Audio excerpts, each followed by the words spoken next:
Hi, I'm Zibby Owens, and you're listening to Moms Don't Have Time to Read Books. This 30-minute podcast features a new author interviewed by me every single day, 365 days a year, for about 30 minutes. I am also the publisher for Zibby Books, which publishes 12 books a year in fiction and memoir. Our books are already out now. You can check it out on zibbybooks.com. And we have a magazine called Zibby Mag, where we have lots of wonderful essays and lifestyle features. That's at zibbymag.com. We have classes at zibbyclasses.com. And I recently opened a bookstore in LA called Zibby's Bookshop at 1113 Montana Avenue at 11th Street in Santa Monica. I hope that you are able to enjoy some of our other offerings. But this here podcast is the basis of all of it and started in 2018. And no matter what I do, this is basically my favorite thing. Enjoy.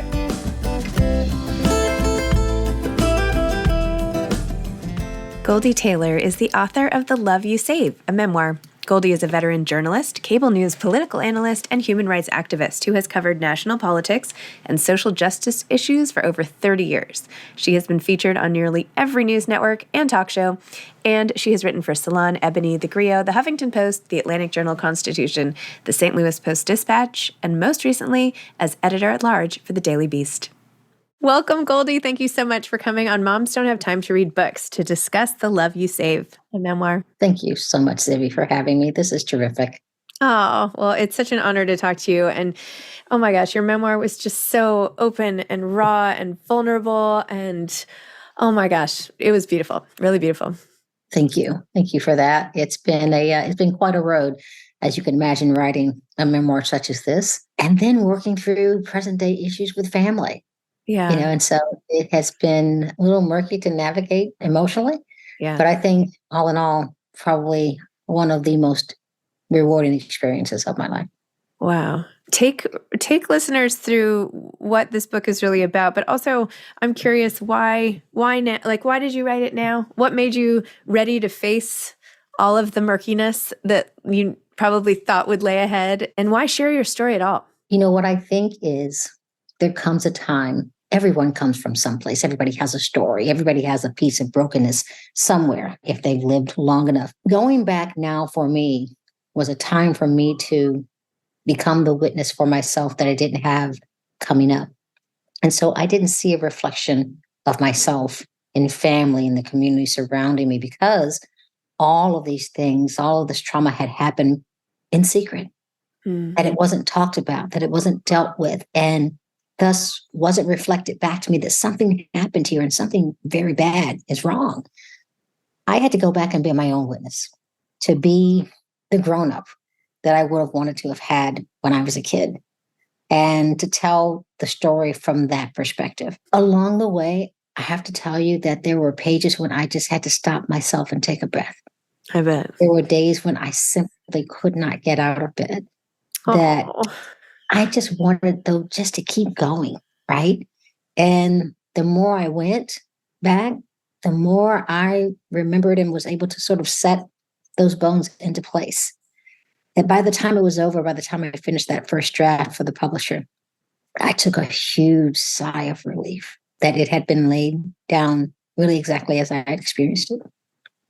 Oh my gosh. Do you, looking back on it now, having gotten it all down and out, do you look back with any sort of, I mean, forgiveness is the wrong thing. There's nothing to forgive. Like compassion, that's the right word.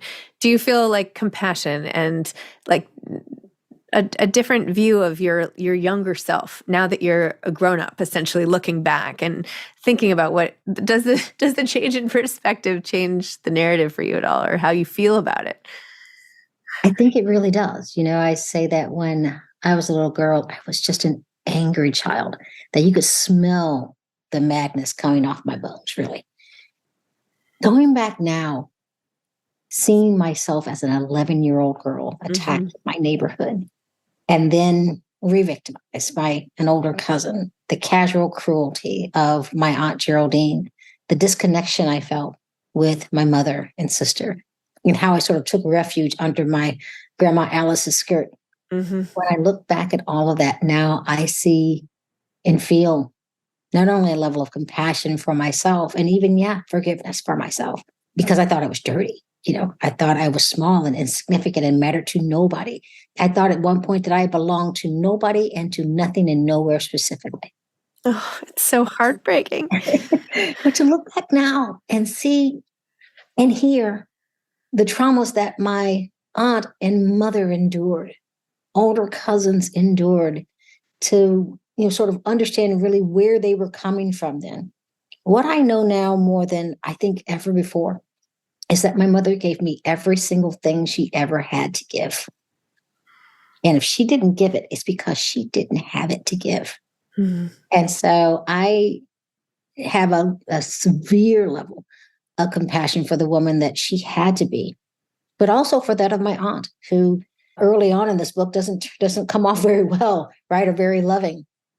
But if you knew her the way that I did until she passed away just a couple of years ago, you would know that she was a woman who loved hard, and that if you were hers, she would never let you go, never, ever let you go, and that she would spend the full of her days doing her darnest to keep you safe and from harm. And for her and for the others in my family, it wasn't about teaching children how to thrive, because that was never the question. The question was, would they survive?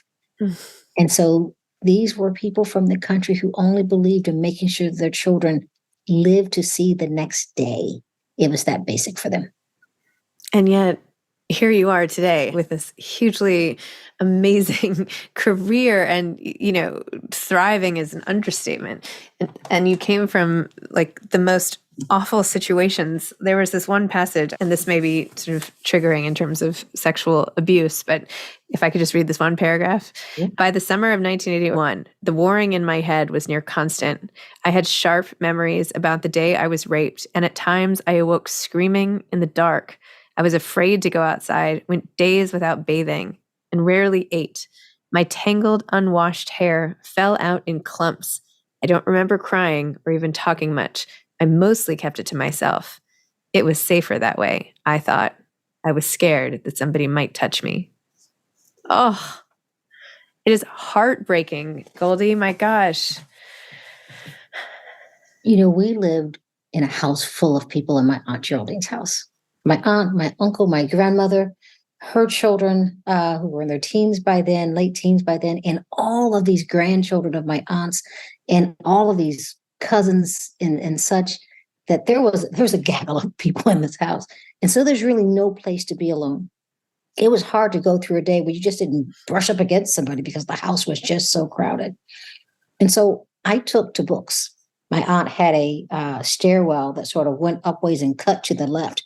Well, at that cut, there's a landing. It's covered in red plush carpet, right? She made us sweep and vacuum every day. But I would grab a book and sit in that cut, sit in that landing to get away from all of the other people in the house. And as long as I was there reading, my aunt let no one bother me. It was my own secret refuge, even though I could be seen. It was a private fence for myself. And so, yeah, that was where I healed, in the solace of that landing. But early on, I was afraid that they knew and that they blamed me, and that I had done something terribly bad, something that would bring shame to our house, to my mother, to my uncle who reared me. I was so afraid of that shame that I didn't let anybody in on it. I didn't open up about anything to anybody. My aunt used to say that, children are to be seen and not heard. Well, that was exactly me. I did not want myself to be heard, in fear of being judged even more.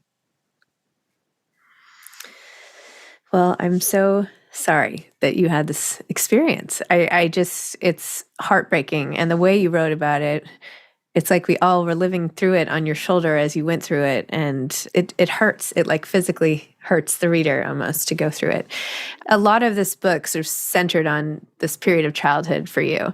And yet we know what's happened, like the fast forward of life, but there wasn't a lot in between.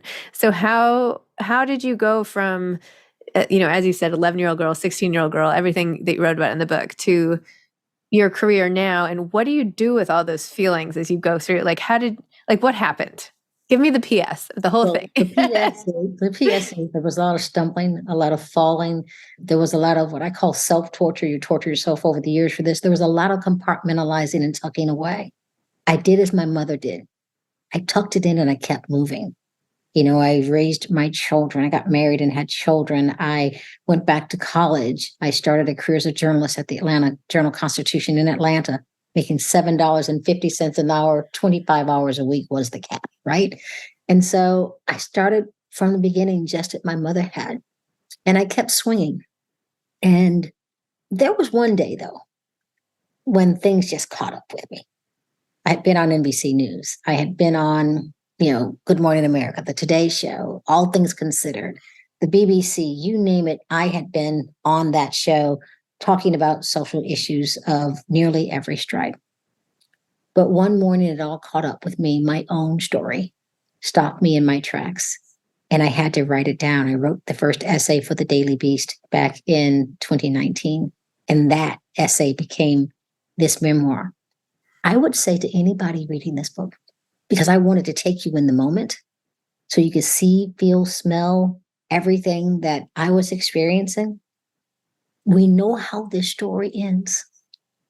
We know that I raised 3 amazing children and 3 glorious grandchildren. We know that I not only survive, but I thrive. I want everybody to keep their eye on that true north, that no matter how bad it got for me, the cousins, my siblings, no matter how desperate things became, we all made it. And my aunt lived to be a very old woman. My mother's going to live to be a very old woman, that despite everything that they experienced, we all made it. Some of us less than whole, for sure. But I think an old friend told me, everything may not be perfect again, but it will be all right if you let it. Oh. I decided to let it be okay. I love what you said, that there's a difference between, being whole and being perfect and just being okay. And sometimes that's the best we can do, and that's okay, and that's good. And I also loved what you said at the beginning about how we all come to life with all of our broken bits. And, sometimes I look around and I'm like, everybody walking down the street, everybody in this bus or everybody in this airplane or whatever, everyone, like if you just looked at the cracks of all the people, all the damage that's been done, it's amazing that we all can operate as a society. Maybe it's why things are falling apart the way they are, but I don't know. It's amazing. And we can still get on the bus the next day, right? Yeah. It's amazing that we still wake up to take on these days. Oprah Winfrey said once, courage doesn't always roar. Sometimes it's that gentle voice in the morning that says, I will try again. Every morning is a new try again for me. And so I get to start over every day. And the thing is, there's somebody out there listening and somebody out there reading your book or listening to your audiobook or whatever, and they're hearing this and it's making all the difference. It's going to make all the difference. That's exactly what we're hoping for when people say, Goldie, why write a book like this? Why talk about the dirty laundry? Why talk about the bad things? Because I want other people to know that there's an opportunity for them, that they're not alone, that they have safe harbor to be their own witness, to tell their own story. And some of it may be still unfolding, right? But that these are not the things that we should be hiding from, but the warts and all that we should be embracing about ourselves. Perfection is in the imperfection. And so I am hoping that this book reaches young people. I'm 55, so I'm turning 55. So I hope that it reaches another Goldie and says, you have another opportunity. And what about the part about the shame that you felt? Is there any way to just let people know that the shame is, they don't need to feel the shame? That's so ill-placed. It might be an instinct to feel that way, but if they could just let go of that. Shame is taking some of the blame. Mm-hmm. Shame is taking culpability in your own victimization. And I just don't buy that, right? And for many years, especially in my early 20s, I was an incessant person. I showered incessantly every day, multiple times a day. And I had no idea why, right? Oh, I'd say I'm just sweaty, or I was trying to scrub off the shame, scrub off what I thought was the guilt. But 55-year-old me looks back and says, what was an 11-year-old girl really guilty of? Other than wanting to ride her bike to the park and show it off for her friends. And so, there comes a time when I think as we mature and as we grow, and that we sort of begin to look at these events in their appropriate perspective. And that's where the shame went for me. The shame for me went with, what will a 12 or 13-year-old girl really know about making choices, about how she should or shouldn't be treated? What would she really know about these things? And so I gave myself the benefit of the doubt in my later years that I couldn't give myself early on. And then what was it like having kids at the same age when all of this happened to you? My daughter wrote her memoir, came out 2 weeks before mine. It's called The In-Between. She writes it at the same age as I have written mine, between the time she's around 13 years old. And what she catalogs, without knowing what's in my book, what she catalogs is how trauma is passed down through generations. Yeah. What she catalogs is she had a mom just like mine who was fighting to survive, cope, and make it, who was reconciling herself, navigating her own rivers of grief, mourning, and shame, and that she too would begin to mourn and grieve her own. And as she was coming of age, maybe things could have been better. Maybe I could have, kept a better house or had a better boyfriend or a better job, maybe. But she understands about me as I now understand about my mother. Every single thing I had, my children got, every ounce of it. And so, for her, it was the same kind of living and reliving, but we know what happens at the end of her story too. She goes to Brown University on a early admit, right? She becomes an educator and runs a charter school in San Francisco. We know how her story transforms. And so I think that's the glory in all of that, of having raised 3 incredibly bright children who are all writers, by the way, but who all have a sense of self-power. They're meeting this world, I say, on their own terms, but they have a genuine sense that they are in charge of their own destinies. And I hope that I've played a part in giving them that. Did they know the events that happened in the book? Had you talked to them about it? We hadn't discussed it. No? No. Oh my gosh. We had never discussed it. They had some inkling about our family matters because we were so distant in so many ways. We'd come for holidays, but we really didn't have that big of a relationship with family during that time. So they knew that we were a bit of an island and that we were different in some ways, but they had no idea about what had gone on in my Aunt Geraldine's house. They had no idea that I hadn't been wholly raised by my mother, that I lived with my aunt almost the majority of, my childhood. They didn't know that I'd been assaulted, not once, but multiple times. They had no idea about that. What they did know is that I had a disconnection with our family that they just couldn't put their finger on exactly. Mm-hmm. And so today they all do. I had some very tough conversations with them before I wrote the book. After I wrote the first essay, I let them read it. Mm-hmm. And then they said, you have to publish this, don't you? I said, sure, I do. The tougher conversations have come with my mom, who now has a brand new ration of guilt. And, just last evening, I had another conversation with her and with my older daughter to say, you aren't culpable here. Mm-hmm. That you did the things, made the choices you knew needed to be made to keep your daughter as safe as possible. And so, sure, there were some tough conversations, but my children, they had no idea. Wow.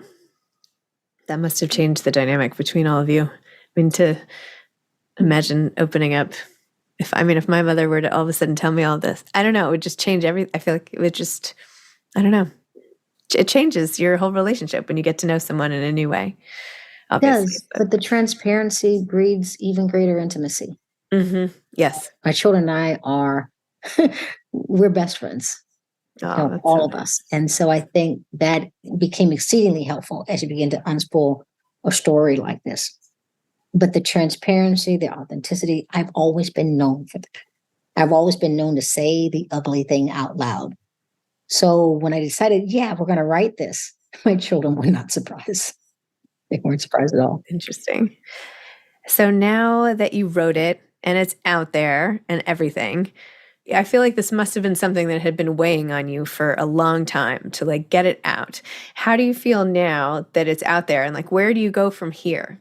Do you write more books? Like, do you want to share more stories? I mean, there's so much you didn't cover in this book. You could really add some more installments. There is more. My publisher and I, sort of haggled over how much to tell now or what should be told maybe in another volume. I think my next story probably is surrounding myself and my kids and how we began to navigate the world together. I'm now raising my 9-year-old granddaughter. And the circumstances behind why I am 55 and raising a 9-year-old, that's another story to tell. But it will have to wait. It will have to wait until, she is of an age where she can decide that she'd like the world to know her story. Mm-hmm. And so it will wait just a little while. In between now and then, maybe I'll write a little more fiction. Nice. Amazing. What advice do you have for aspiring memoirists in particular who are wrestling with the story, trying to find a way to tell it? Maybe it's hard. Maybe it's just, what's your advice? There are good drafts and there are no drafts. And so, write it down in pieces if you have to, through the hours of the night if you must, in notebooks. I wrote part of this book on subways, on the notes in my cell phone. And so write it in snatches if you must. Take time for yourself. Give yourself space. Forgive yourself as you go along when you stumble upon a piece of hurt that, you might feel overwhelming. Or your story just might be a joyful one. Write that one too, right? And you may decide that, well, it's a story you don't want the world to really know, but you've been your own witness in the end. And so what I'd say is, write when you can, get the draft down, and put your full self on the page. Let yourself fly apart. When you start to edit, when you start to, constrain your story, your voice, the readers will catch on to that pretty quickly. And I think they gravitate when they know that you've been vulnerable on that page. Let yourself fly apart. That is awesome. That is wonderful advice. So inspiring. Goldie, thank you so much. This has been so nice and was just as sort of deep and intimate as the book, as the experience of reading the book. So thank you. Thank you so much. You're very welcome. And I can't wait to get to Zibby's books. I'm so excited for you. I am so excited for you. What a dream come true. I know. I can't wait. I can't wait. Thank you. Please come visit. Absolutely. Okay. All right. Bye-bye. Have a great day. Bye-bye. Thank you so much, Zibby. Thanks. Thanks for listening to this episode of Moms Don't Have Time to Read Books. Don't forget to follow me on Instagram at Zibby Owens and at Moms Don't Have Time to Read Books. Also sign up for my newsletter at zibbyowens.com and sign up for my virtual book club and meet lots of authors on Zoom every other week. Thanks so much to Steve and Ryan at Texture Sound for the sound editing. And thank you to Morning Moon Productions for providing this fantastic intro and outro music.